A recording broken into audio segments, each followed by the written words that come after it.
पीले दांत वाली बहू। रंजना कभी ब्रश नहीं करती थी।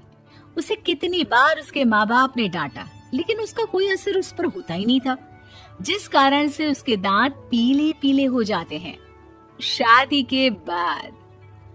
अरे बहू, वैसे तो तुझ में कोई कमी नहीं है, पर तेरे दांत इतने पीले कैसे हैं बेटा? कैसे मतलब? कोई सर्जरी थोड़ी ना कराई है। वो तो क्या नाम, मैं ब्रश नहीं करती थी तो पीले हो गए। अब क्या करूं? आप कहें तो लाल करवा लूं या फिर काले? यार ये क्या है, क्यों माँ से लड़ रही हो? लड़ रही हूँ? अरे मैं लड़ रही हूँ या ये बोल रही है कि दांत पीले हैं, पीले। अरे तपस्या थोड़ी ना की है इन्हें पीले करने के लिए। बकायदा ब्रश नहीं किया है 20 साल तक, तब जाकर। छी, कैसी बात कर रही हो? ये उस वक्त तो पीले नहीं थे जब हम लोग तुम्हें देखने आए थे। अरे तब साफ करवा लिया होगा डेंटिस्ट के पास जाकर। अब देखो कैसे पीले पीले लग रहे हैं। रंजना सास की तरफ गुस्से से देखती है। फिर शुरू हो गई पीले पीले पीले।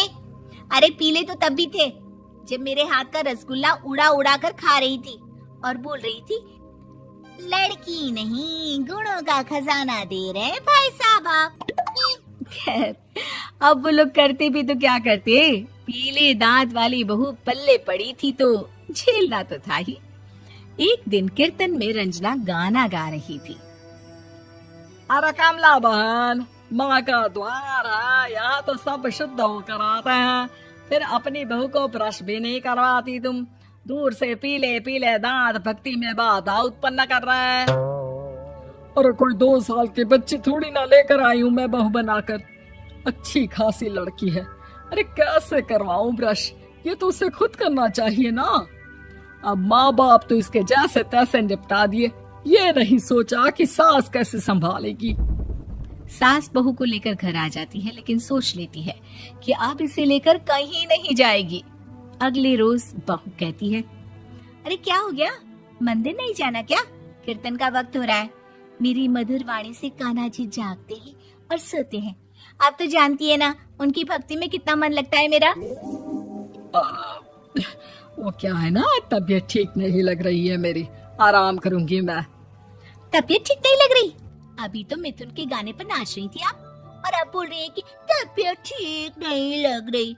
अरे भक्ति में मन लगा लो सासू माँ, ऊपर जाना है, क्या मुंह दिखाओगी आप? हाँ? सास को बहू की बात पर गुस्सा आ जाता है। मैं क्या मुंह दिखाऊंगी, इसकी चिंता तो ना कर, समझी? अपने मुंह की चिंता कर, जो ये पीले पीले दांत लेकर हर जगह पहुंच जाती है। पता है लोग कितना मजाक बनाते हैं। ना जी ना, मैं नहीं जाना कहीं तेरे साथ। तो ये बात है।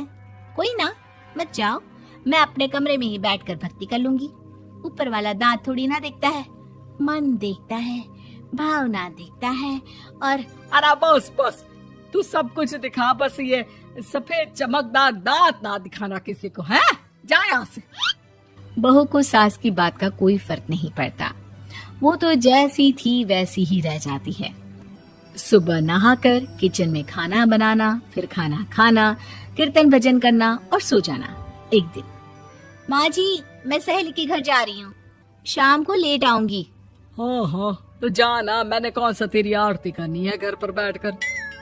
रंजना सहेली के घर जाती है, जहाँ वो पार्टी में जाने की तैयारी कर रही होती है। अरे शिखा, कहाँ जाने की तैयारी कर रही है? मैं गलत वक्त पर आ गई क्या?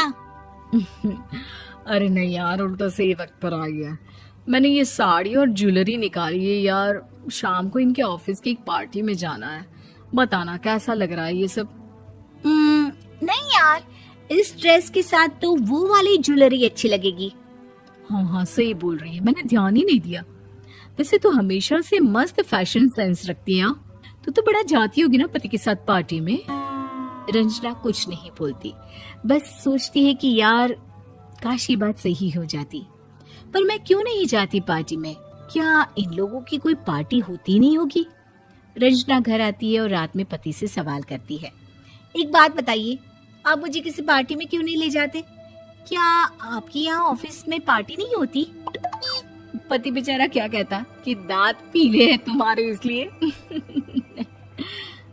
अरे कोई पार्टी होती नहीं हम लोगों के ऑफिस में, तो कहाँ से लेकर जाऊं? और मार्केट, मॉल, कहीं वीकेंड घूमना, कहीं तो। अरे यार सारे हफ्ते में एक छुट्टी मिलती है, तो सोचता हूँ कि आराम ही कर लूं। क्यों? रंजना मन मार के रह जाती है। पहले कभी सास के साथ मंदिर जाया करती थी, लेकिन वो भी सास ने ले जाना बंद कर दिया। घर बैठी बैठी रंजना बोर हो जाती है। तभी उसे आइडिया आता है और वो मायके जाने का सोचती है। सासू माँ, 2 दिनों के लिए मम्मी के घर जा रही हूँ। अच्छा ठीक है, आराम से जा। और हाँ, माँ से कुछ अच्छी आदत सीख कर आना कि कैसे शरीर के हर भाग की तरह दांतों की सफाई भी जरूरी होती है, समझी? शुरू हो गई ना आप। वो लोग आपकी तरह नहीं है कि छोटी छोटी बात का बतंगड़ बना दे। उन लोगों के लिए मैं मायने रखती हूँ, ना कि मेरे पीले पीले दांत।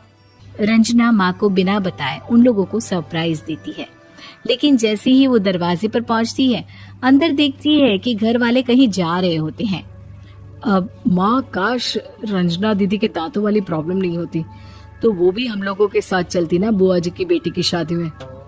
हाँ बेटा, लेकिन अब उसे कौन समझाए कि उसको उसके पीले दांत नहीं दिखते, लेकिन उसके आसपास के लोगों को कितना एम्बैरेसिंग फील कराते हैं।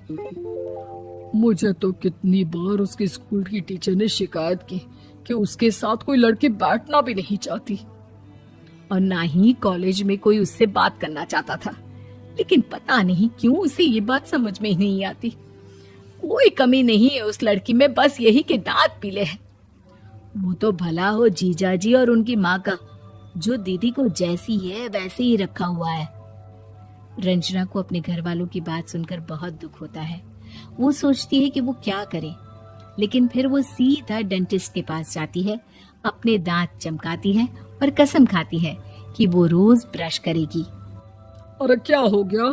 तुम तो 2 दिनों के लिए गई थी ना, पर कोई ना, अच्छा है, चलो आ गई तो। रंजना सास के सामने आकर खड़ी हो जाती है और पूरी स्माइल करती है, उसके चमकदार दांतों को दिखाती हुई। हैं? चले मंदिर? माँ, मुझे माफ कर दीजिए, मैंने आप लोगों को बहुत एम्बैरेसिंग फील करवाया। मैं आज से रोज